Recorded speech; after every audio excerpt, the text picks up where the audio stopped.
Welcome everyone to the inaugural edition of the Content Show. I'm joined by Click2View's editorial content director, David Austin, and the founder of Splice Media, Alan Soon. Co-founder. My name's Simon Kearney, and I'm the CEO of Click2View, and this is our content show, which comes off the back of our weekly newsletter. We're going to talk about a couple of issues in the content industry each week, and this is the pilot episode. And today we're going to talk about reactive marketing. And is 2020 the year of the webinar? I don't think we have to actually ask that question anymore because it's probably going to be fait accompli. Yes, I think so. All right, and yeah, we want to let's go ahead and get started with reactive marketing. Okay, so reactive marketing is responding to a news event, something that's happening in a funny or witty way. I guess the most famous example is the Oreos. You can still dunk in the dark when the lights went out at the Super Bowl a few years ago. Right, yeah, that was 2013, and that was Oreo's social media team. They issued a tweet during the blackout, and they got as much attention, or maybe more than some of those $1 million ad spots. Absolutely, probably quite a bit more. Yeah, quite a bit. I saw a great one with KFC. They ran out of chicken, so they just changed the KFC to FCK. Right. Yeah. So that was a good example of jumping on the when the opportunity arose and taking advantage of that small window when you can get the attention. Yeah, and reacting quickly. But it can also go wrong because if it's in bad taste or too opportunistic. And a good point at the moment would be COVID-19. So you wouldn't want to be out there trying to be opportunistic at the moment in the face of a global crisis. Right. Yeah, you definitely don't want to be seen as trying to take advantage of other people's suffering. But I think there are some examples right now of brands and organizations that are doing it right when it comes to the COVID-19. Of course, it is on everyone's minds. And for some organizations, they actually have something of value to offer to the conversation. And one of the things that we found and think is really good is what NUS is doing right now. They have some content called their COVID-19 Chronicles, I believe is the right. That's right, the cartoons. Have you seen that, Alan? Have you seen the NUS? No, I haven't, but that sounds great. You should have a look. It's really cool. They've got these little cartoon strips, good basic public health information, but told in a funny way.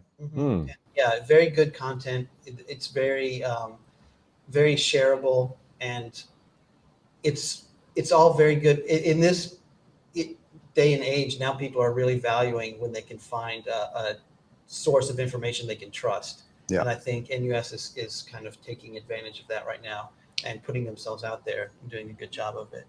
Alan, being a journalist and editor yourself, what concerns do you have with brands sort of trying to jump on the bandwagon of news?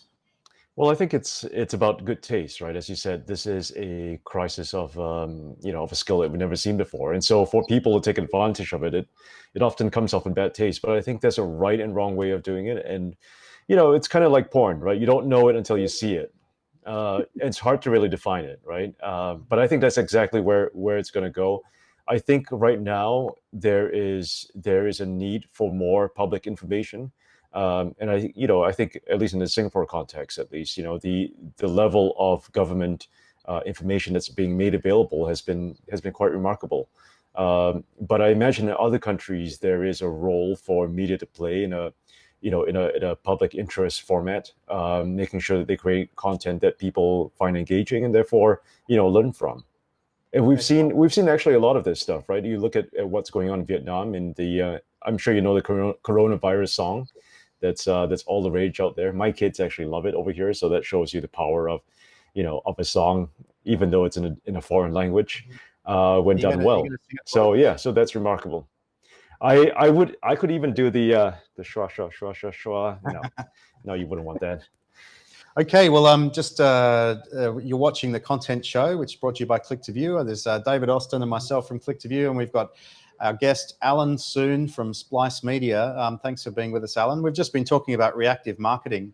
And now, sort of moving on, is 2020 going to be the year of the webinar? It probably is now. I think it's definitely is going to be webinar, distance learning, social video distancing. chat, I'm a bit worried about how close we are at the That's moment. right. You both have your red stickers, so I'm sure you're okay. Yeah, I've got a bit of a collection here of stickers. So we're currently coming to you just using a system called Switcher Studio, which utilizes mobile phones as cameras, and we can have multiple sources and feed in and do live streaming to LinkedIn Live or YouTube Live or Facebook Live. So we've been trialing that for over a year and doing different things with it. But Alan, I know maybe if you could tell us a little bit about, you probably better introduce Splice a little bit, but what happened with Splice Beta, what's coming up with your online event that you're planning, and I know you've been doing a bit of research into platforms and tools for creating interesting webinars. Perhaps you could share with us some of the things you found out. Sure. So for those of you who've never heard of Splice, what we're trying to do is to help transform the industry of media. We think that a lot of work needs to be done in terms of supporting media startups, the entrepreneurs behind them, the journalists behind them, to make them to these thriving businesses that we all want to see. So to that end, Splice Beta is an annual conference that we put together in Chiang Mai. And this year it was meant to happen in February. We were probably the first media conference to pull the plug, given what's going on with coronavirus. So we decided to pull the plug fairly early on, about a month out. But it was a very difficult call, as you can imagine. This was at the end of January. We had hotels booked, we had speakers, flights confirmed, we had venues confirmed, we had sponsors locked in. And so when it came time to make that call, fortunately or unfortunately, the WHO at that time raised its level of alert. So for us, it was a fairly straightforward decision. We knew that we didn't want to put anyone at risk. And so we pulled the plug. So that's been postponed now to September, and fingers crossed that's going to happen. But it gave us pause. It made us think a lot about where we want to go as a business, and how does this space change given what's going on. It kind of feels, from where we're standing at least, and I'm sure many of you also have similar points of view about this. But we think that this situation may not last. I hope it'll be done by September, but if it's not done by September, that's going to create a whole bunch of ripple effects down the line. We see people shifting their sponsorship budgets, their travel plans, all into Q3 and Q4. And so in many ways, we're kind of preparing for the worst, right? This is really a black swan year. We think that there are interesting opportunities that will come out of Black Swan year, because it forces you to try something new. And when you are in a situation like this, every crazy idea may be a good idea in the end. And so we've been looking into webinars as a format in which we gather the community together. We believe that we need to find ways to create and continue creating this community of media entrepreneurs and media startups in this space. And we think that webinars might be the best way, or at least one of the ways in which we can continue doing this. And this is new to us, right? I've never actually done a webinar myself. In terms of me being an attendee at a webinar, I've always thought it was quite strange. I do spend a lot of time on YouTube, watching videos and watching like how-to videos and whatnot. But the thought of going to a webinar has always been a bit odd for me. But I can also see that this is important, right? This is a new format to try. So kind of like we're looking around and we're seeing the opportunities that are out there. We like the fact that a lot of tools that you need to get going to build something like this is actually quite straightforward. Most of us already have some of these hardware tools. The software tools are widely available as well, and we're just trying to figure out how to piece it all together. Which are some of the ones that you've looked at? I know you were getting a bit of inspiration from the gaming world. Yeah, that's right. So our initial kind of go-to place for this was going to be Twitch. We thought, what would it be like if we were to go live on Twitch? We thought, what would be the onboarding process like for people who've never been on Twitch? And I think a lot of people in our community don't go on Twitch, or they're not gamers, right? So what would that level of friction be in terms of helping people log in, create accounts, getting online, finding their way to our event? That's one. The other thing about Twitch was that we weren't quite sure how we would do the engagement on that platform. So there are different things to consider here. You have registrations that are important. So you got to get people ticketed. You got to give them a way to get in, because you want to be able to collect some form of data around them. At the very least, you want to get email addresses, so you know where they're coming from, what they're looking to learn, and ways to continue building that network of people that you know. So registration is a huge component that's often missing. If we didn't care about registrations, we could have gone straight to YouTube Live, for example, and just do the whole thing there, right? But we needed an entry point where we could figure out who was coming in, what their background was, what they wanted to get out of it. So registration was a huge component. The other component is, of course, the switching part, right? Number of sources that you can bring in terms of video, in terms of graphics, in terms of live camera shots like this one. So we looked into that as well. We were seeing how we could play around with some of this. OBS was something that I was just figuring out last night, to see how many inputs we could consider.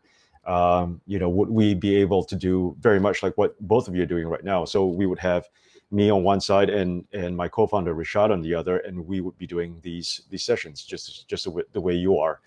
Yeah, we've been using OBS actually as a sort of a little supplementary bit of software on doing this at the moment, actually. Yeah, so we were thinking, like, how would we bring on a graphic slate, as a way to say, hey, stay tuned, we're coming back after this break, or coming up, this is a schedule of speakers coming up next. Yeah. So a few of these things. We find that Switcher is really good for the graphics. Also, Blackmagic has a lot they've been in this business for a long time, and they've got a lot of hardware and software that works with it. And they've just come out with a very small new switcher. Thanks, Alan, for sharing that with me this morning. That's about $400, 450 Sing dollars. That's fair. You can have four inputs, and it links up with their software system, so you can do graphics and yeah. I would love to be able to see, for example, a Twitter stream come up as we're having this conversation right now. I think that's really useful, right? Also to have supers where we can super names of speakers, for example. So like you, Simon, I come from a broadcast TV background in news, and so as a TV producer, I had all of these inputs available to me. So now the fact that I'm able to do this from my own computer in my own home, it's pretty amazing. It's very cool. So just quickly, we were watching the content show brought to you by Click to View. Here with David Austin and Alan Soon. I'm Simon Kearney, and we're talking about whether 2020 is going to be the year of the webinar, and looking at some of those tools. So sorry to interrupt you. Oh, well, also in addition to looking through all the options like Alan was talking about, sometimes you kind of just have to hack your way in and make do with the options and make them conform to what you need. As example, the Zoom hacking that Alex had to do. So Alan, I'm not sure if I've told you about this, but we had a job last year where we had to hack a Zoom conference call for a client. So we had an event in Hong Kong which wanted to film with multiple cameras, so different angles and all of that sort of thing. But then they had simultaneous events in Vietnam, Philippines, Singapore, Thailand, and maybe one, I think Australia. That's amazing. And they wanted each of those countries to be able to see the stream out of Hong Kong, which is fairly straightforward. Right. But then those countries to be able to interact with the Hong Kong people on a big projector. So that, I mean, to do that with traditional equipment would have been extremely expensive. Absolutely. So we hacked it, and if Alex will just switch to the shot where he's in at the moment. Alex, can you switch to the shot where you're in? He's showing the schematic. Show yourself. Right now. He's going to show himself. Yeah, this is Alex. He did the hacking. and then he'll show you the screen, the diagram of what we did. It's quite complicated, but we pulled it off. And exactly, and you can see exactly how we did it on our blog. We have all the information Oh, there. great. Yeah, and so Alex is sharing his hard work with everyone, but it was possible, and it was done all with pretty much normal computer software and hardware. It didn't require much of an investment. Is that right? Yeah. No, I mean, it was straightforward. Most of it was to do with the Switcher Studio. Yeah. So I can't see if you're switching right now, but I can imagine how awesome it must have been. Yeah. Well, you will see it. You will see it when when you get the live broadcast. Final edit. Right. Yeah. Very good. But I mean, that was quite an interesting experiment. Didn't work perfectly. There's always glitches. As we've found out today, setting this up, there's always an issue with audio syncing or this and that. But I think as the demand for these types of platforms grows, particularly right now, I suspect a lot of the vendors are going to be scrambling to make sure that they sort of up their scope in terms of what the actual software and hardware can do. Yeah. What are your thoughts around OBS? Would that be a useful switching platform?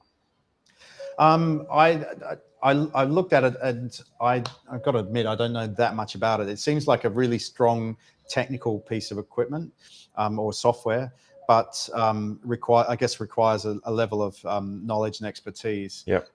As opposed to something like XSplit, which seems to be a bit more user friendly, and that's as far as I'm aware, that's the gamer's streaming That's tool right. of choice. That's right. Exactly. So it's OBS is an open source platform, right? And so XSplit improves on that to some degree. It makes it a bit easier to use, I guess. But yeah, the other thing that we were thinking a lot about is how do we bring in the moderation capabilities, right? So you want to be able to cultivate a conversation, but at the same time also to kick people out if they're misbehaving, or be able to call in people and cut to them as an end user. I think this is a very important point, because I mean, in a very corporate situation, you absolutely want to have that control. And like you were saying before, you also want to be able to capture emails and get registration details and so forth. Yeah, that's right. So that's one of the things that you don't get with a live platform like, say, Facebook Live or YouTube Live, right? You don't have a sense of gatekeeping at all. So you got to be able to keep people in, push them out, or something of that effect. Yeah. So Alan, have you actually gone through and done a test run with the using the Twitch or any of these other solutions? Well, I've been doing it, in bits and pieces. Not really happy with the little that I know right now. So I think, that's my weekend activity. Okay. All right. Well, we'll check back in with you. Yeah. Figured it out. Well, thankfully, there's a lot of knowledge that's out there. The OBS community is pretty big on Discord. You'll also find a lot of tips on YouTube itself. A lot of how-to guides that are really quite useful around this stuff. So, very thankful. I think, there's no better time to try something new, in a time like this, I guess. Great. Right. Well, Alan, thanks very much. And David, thank you very much. Thanks. I'm Simon Kearney, and you've been watching the Content Show, brought to you by Click to View. And thanks for watching.